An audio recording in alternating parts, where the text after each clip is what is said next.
Super Whatever dropped their new EP, Hum. I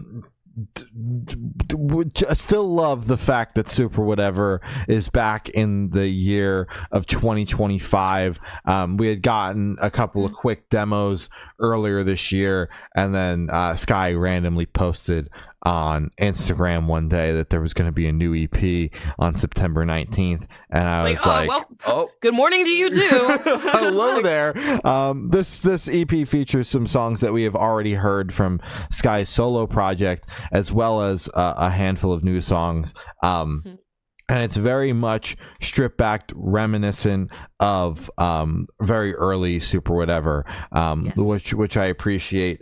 Sky's vocals are very much at the forefront, which is something that should always be spotlighted within Super Whatevr's music, just due to the fact that not only what he's saying is gut wrenching, but the way he delivers it is also as equally as gut wrenching. Always very emotional, yeah, which is why I was really digging his solo project, because it was just him and the acoustic guitar, which this EP obviously continues, some of the songs even being off of the solo project.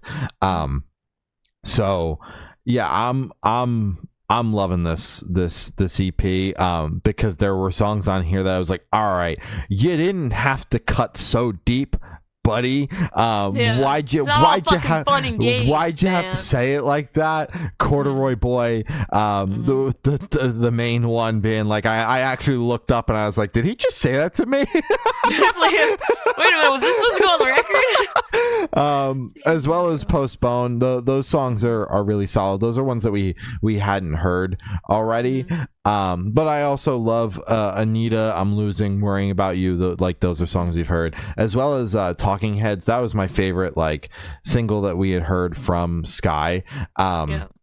So to have that on the EP to close things off is really solid, and I'm stoked about that. But yeah, like I said, this is going back to the basics of what made Super Whatevr, which I really enjoy.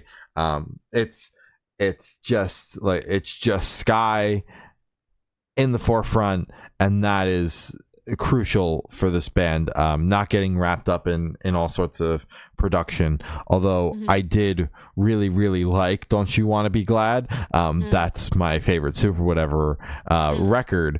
There is definitely something to say about stripping all that production back that is found on that album and just basically leaving Sky with an acoustic guitar. That's the basis of Super Whatevr. This EP is the basis of Super Whatevr. It is the perfect thing to kind of, I know we had a couple of demos at the beginning of the year, but this is kind of the perfect first official release, in a sense, to reintroduce the band and come back, because it's just taking the band back to the basics, which I love and I feel is necessary. So yeah, I'm really digging this, and I'm excited for more. I can't top that. I was thinking as you were talking, I was like, fuck, he's taking every single goddamn point. I can't. Damn.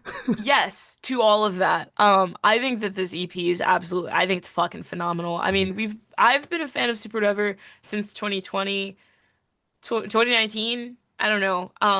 And seeing the rise and fall, unfortunately, of the band, because shit happens, bands go breaks, hiatus, break up. Sky had a family, Sky's like 2 children now, and so it's like, I get it. I get it. Whatever, man. Shit happens. Life happens. Shit happens. What can you do? Jesus fucking Christ.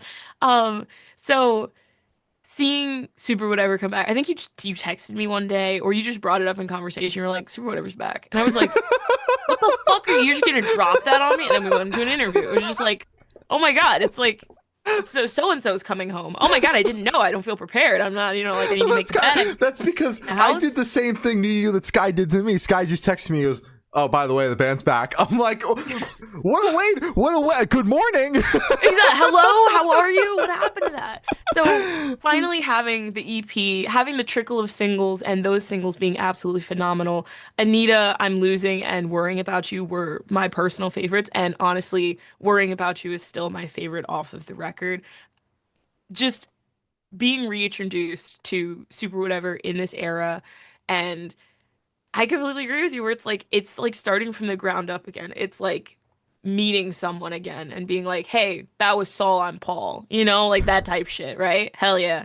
Um, but it's just I really like this record. It brings me so much joy. It's such a warm record, even touching on harder subjects or vulnerable topics. It's just so warm because it is so authentic and it is so Sky. So it's just like it feels like my buddy sent me demos and was like, "Hey, I'm working on this. What do you think?" That is kind of like the familiarity and the friendliness that I get off of this record. Super Whatever, welcome back. It is so good to have you back. Chapel and Super Whatever back in the same year. What the fuck is happening? Who would have thought? Who would have thunk? What a great time. 2020 us would not have believed. What a great tour, by the way. That was Let's life changing. let's Life put it. changing that Wait, tour. that should happen. Yeah, Super With Whatever, water Chapel, parks? and Happy. Hap. When did that happen? 2020. Super Whatever's only headlining tour. Come on, you knew this. I went. I'm mourning again. I feel like I mourned it back then, and now fuck, Happy was on that tour. Yeah. I have a photo Wow. with them somewhere. Minus tape. I do. I remember that. Yeah, yeah, I yeah. remember the photo. Wow. That's literally like the greatest tour, like 2020 tour I've ever heard. That's insane. That's like my I think biggest interest at that time. I think I might have a poster somewhere because I Dude. think I had bought the tour poster and then like everyone except Tate, because Tate wasn't at the merch table, signed it like from Happy. I think I Just have send it it to somewhere. Tate. Text him. Like, can you- I think I might have it somewhere. Dude, can I have that? You know, that, bro. I'll put it right behind me. And I'm not gonna show up anymore. And If I'll I just join, sit in every call like this moving forward. fuck off, man. Fuck off, man.